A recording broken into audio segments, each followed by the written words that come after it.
In the last 5 years, our country has fought through the most challenging times since the Second World War. As I stand here as your Prime Minister, I can't help but reflect that my first proper introduction to you was just over 4 years ago. I stood behind one of the podiums, upstairs in the building behind me. I told you that we faced a generation-defining moment and that we as a society would not be judged by some government action, but by the small acts of kindness that we showed one another. You met that challenge, and then some, and I have never been prouder to be British.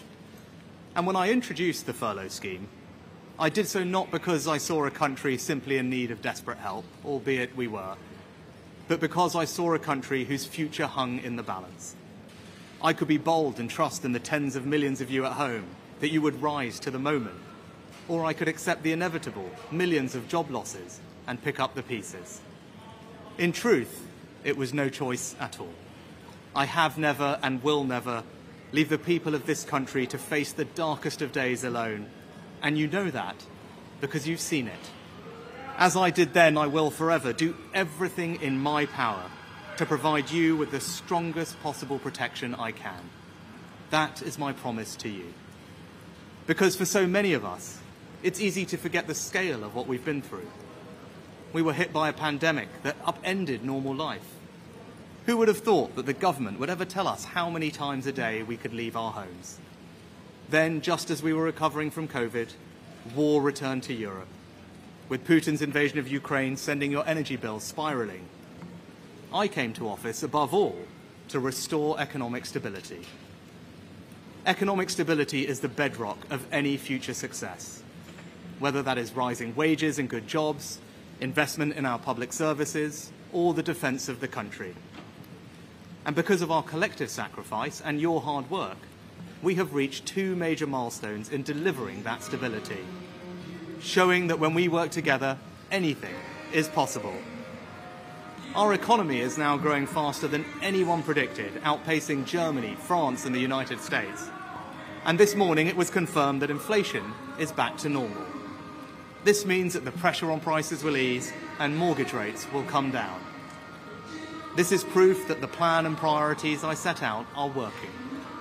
I recognise that it has not always been easy. Some of you will only just be starting to feel the benefits, and for some, it might still be hard when you look at your bank balance.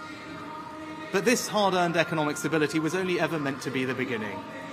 The question now is how, and who do you trust to turn that foundation into a secure future for you, your family, and our country? Now is the moment for Britain to choose its future, to decide whether we want to build on the progress we have made or risk going back to square one with no plan and no certainty. Earlier today, I spoke with His Majesty the King to request the dissolution of Parliament. The King has granted this request, and we will have a general election on the 4th of July. This election will take place at a time when the world is more dangerous than it has been since the end of the Cold War.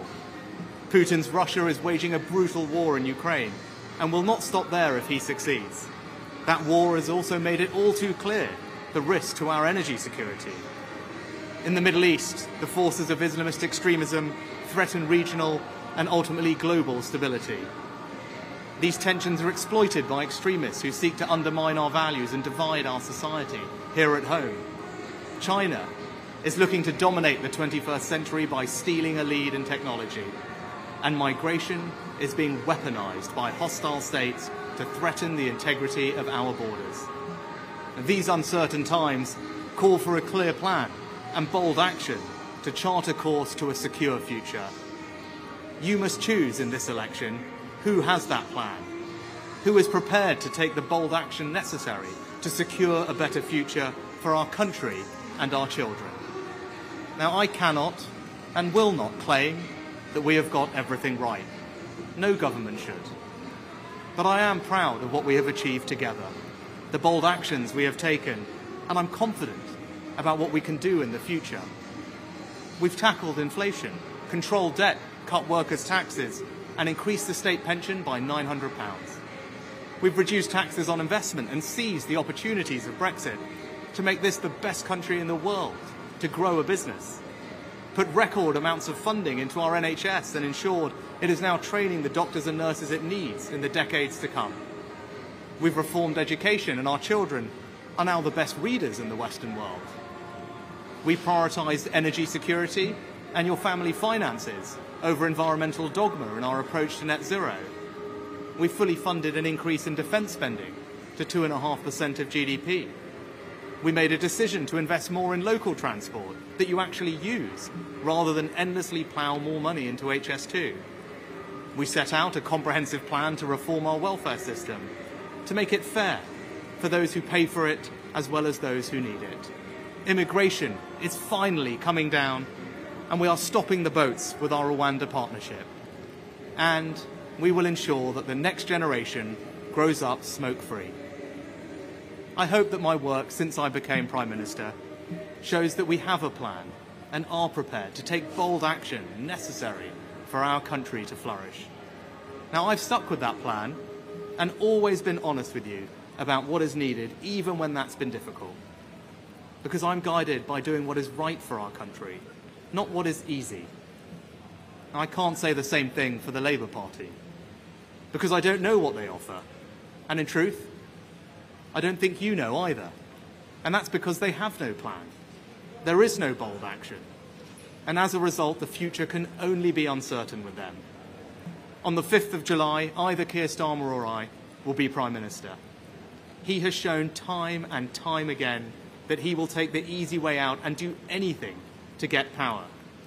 If he was happy to abandon all the promises he made to become Labour leader once he got the job, how can you know that he won't do exactly the same thing if he were to become Prime Minister? If you don't have the conviction to stick to anything you say, if you don't have the courage to tell people what you want to do, and if you don't have a plan, how can you possibly be trusted to lead our country, especially at this most uncertain of times? Over the next few weeks, I will fight for every vote. I will earn your trust, and I will prove to you that only a Conservative government led by me will not put our hard-earned economic stability at risk, can restore pride and confidence in our country, and with a clear plan and bold action, will deliver a secure future for you, your family, and our United Kingdom.